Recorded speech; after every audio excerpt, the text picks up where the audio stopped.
Hi friends, welcome to our channel. నేను మీ లక్ష్మీ ప్రసన్న. ఈరోజు మన రెసిపీ వచ్చేసి పండుగప్ప చేపల ఎగురు. ఈ చేపల ఎగురు చాలా బాగుంటుందండి. ఫ్రెండ్స్, వీడియోలోకి వెళ్ళే ముందు ఒక చిన్న రిక్వెస్ట్. ఈ రెసిపీ కనుక మీకు నచ్చినట్లయితే తప్పకుండా ఒక లైక్ చేయండి, మీ ఫ్రెండ్స్ అండ్ ఫ్యామిలీ మెంబర్స్కి షేర్ చేయండి. మీలో ఎవరైనా మన ఛానల్ని ఫస్ట్ టైం చూస్తున్నట్లయితే మన ఛానల్ని సబ్స్క్రైబ్ చేసుకోండి. మరి ఆలస్యం చేయకుండా ఈ చేపల ఎగురుని ఎలా తయారు చేసుకోవాలో ఇప్పుడు చూద్దాం. చూడండి, ఇవేనండి పండుగప్ప చేపలు. వీటిని 1 కేజీ తీసుకొని అమ్మే వాళ్ళ దగ్గరే కట్ చేయించుకొని ఇంటికి తీసుకొచ్చుకున్నామండి.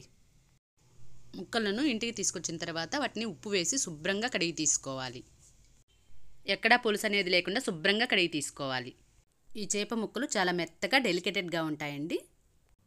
కొంతమంది చేపల్లో ముళ్ళుంటాయని చేపలు తినాలని ఉన్నా కానీ భయపడుతూ తినకుండా ఉంటారు. కానీ ఈ పండుగప్ప చేపలో మాత్రం స్ట్రైట్గా వెన్నుపూసలాగా ఒకే ఒక ముళ్ళు ఉంటుంది. సైడ్స్ ఒక్క ముళ్ళు కూడా ఉండదు. తినడానికి చాలా ఈజీగా తినేసేయచ్చు. చాలా టేస్టీగా కూడా ఉంటుంది. ఇప్పుడు ఈ చేప ముక్కలను మ్యారినేట్ చేసుకుందాం. ఇప్పుడు ఇందులోకి 2 టీ స్పూన్ల సాల్ట్ని వేసుకోండి. 2 టేబుల్ స్పూన్ల కారాన్ని వేసుకోండి. అలాగే 1/2 టీ స్పూన్ పసుపును కూడా వేసుకోండి. ఇప్పుడు ఈ ఉప్పు, కారం, పసుపును ముక్కలకు బాగా పట్టించండి. ఇలా ముక్కలకు పట్టించి ఒక 20 నిమిషాలు పక్కన పెట్టుకోండి. ఇప్పుడు ఇందులోకి మసాలాను ప్రిపేర్ చేయడం కోసం ఒక మిక్సీ జార్ తీసుకొని అందులోకి 1 టేబుల్ స్పూన్ గసగసాలను తీసుకోండి. 2 టేబుల్ స్పూన్ల ధనియాలను తీసుకోండి. అలాగే 1 టేబుల్ స్పూన్ జీలకర్ర తీసుకోండి. ఇప్పుడు ఇందులోకి 2 ఇంచుల చెక్కను ఇలా ముక్కలుగా చేసుకొని వేసుకోండి. అలాగే 7-8 లవంగాలను కూడా వేసుకోండి. ఇప్పుడు ఇందులోకి అవసరమైనన్ని వాటర్ని వేసుకుంటూ మెత్తని పేస్ట్లా గ్రైండ్ చేసి తీసుకోండి. చూడండి, ఇలా గ్రైండ్ చేసుకుని పక్కన పెట్టుకోండి. ఇప్పుడు ఈ ఎగురును ప్రిపేర్ చేయడం కోసం స్టవ్ పై కడాయి పెట్టి అందులోకి 2 టేబుల్ స్పూన్ల ఆయిల్ని వేసుకోండి. ఆయిల్ కొద్దిగా వేడైన తర్వాత 1/2 టీ స్పూన్ జీలకర్ర, 1/2 టీ స్పూన్ ఆవాలను వేసి చిటపట్లాడనివ్వండి. ఆవాలు చిటపట్లాడిన తర్వాత చిన్న చిన్న ముక్కలుగా కట్ చేసిన 2 ఉల్లిపాయలను, 4 నిలువుగా కట్ చేసిన పచ్చిమిర్చిని, కరివేపాకును వేసుకొని ఫ్రై చేసుకోండి. ఆనియన్స్ గోల్డెన్ బ్రౌన్ కలర్లోకి వచ్చే వరకు ఫ్రై చేసుకోండి. ఆనియన్స్ గోల్డెన్ బ్రౌన్ కలర్లోకి వచ్చాక 2 టేబుల్ స్పూన్ల అల్లం వెల్లుల్లి పేస్ట్ని వేసుకొని ఫ్రై చేసుకోండి. అల్లం వెల్లుల్లి పేస్ట్ పచ్చివాసన పోయే వరకు ఫ్రై చేసుకోండి. అల్లం వెల్లుల్లి పేస్ట్ ఫ్రై అయిన తర్వాత ఇప్పుడు ఇందులోకి మనం గ్రైండ్ చేసి పెట్టుకున్న మసాలా పేస్ట్ని వేసుకోండి. ఈ మసాలా పేస్ట్ పచ్చివాసన పోయి ఆయిల్ పైకి తేలేంత వరకు ఫ్రై చేసుకోండి. చూడండి, మనం వేసుకున్న మసాలా పేస్ట్ అంతా కూడా ఈ విధంగా బాగా ఫ్రై అయిన తర్వాత ఇప్పుడు ఇందులోకి 2 టమోటాలను తీసుకుని ఇలా మెత్తని పేస్ట్లా గ్రైండ్ చేసుకుని ఇందులో వేసుకోండి. మరలా ఆయిల్ రిలీజ్ అయ్యేంత వరకు బాగా వేయించుకోండి.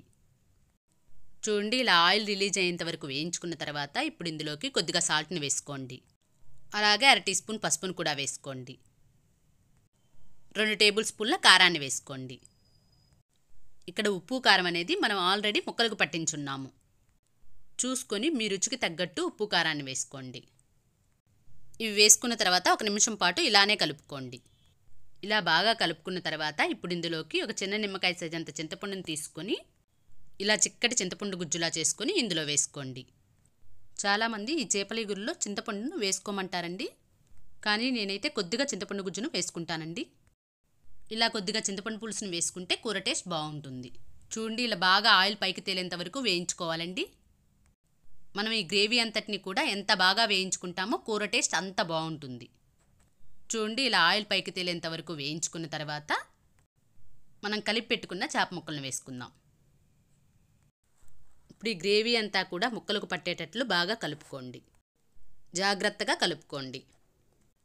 ఇలా బాగా కలుపుకున్న తర్వాత ఇప్పుడు దీనిపై మూత పెట్టి లో ఫ్లేమ్లో 3-4 నిమిషాలు మధ్య మధ్యలో కలుపుకుంటూ మగ్గించుకోండి.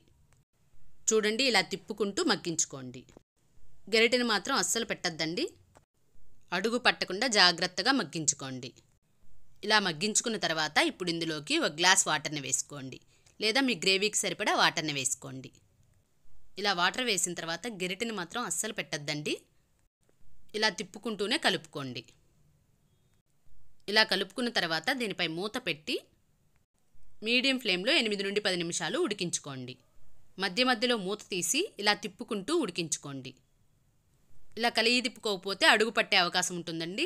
మధ్య మధ్యలో మాత్రం కంపల్సరీగా ఇలా కలిగి తిప్పుకుంటూ మళ్ళీ మూత పెట్టి ఉడికించుకోండి.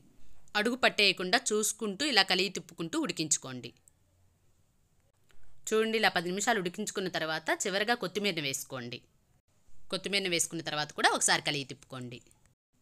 అంతేనండి, మనకి పండుగప్ప చేపల ఇగురు రెడీ అయిపోయింది. మీరు కూడా ట్రై చేసి ఎలా వచ్చిందో మీ ఫీడ్బ్యాక్ని కమెంట్ చేయండి. మీకు నచ్చినట్లయితే మాత్రం తప్పకుండా లైక్ చేయండి, షేర్ చేయండి.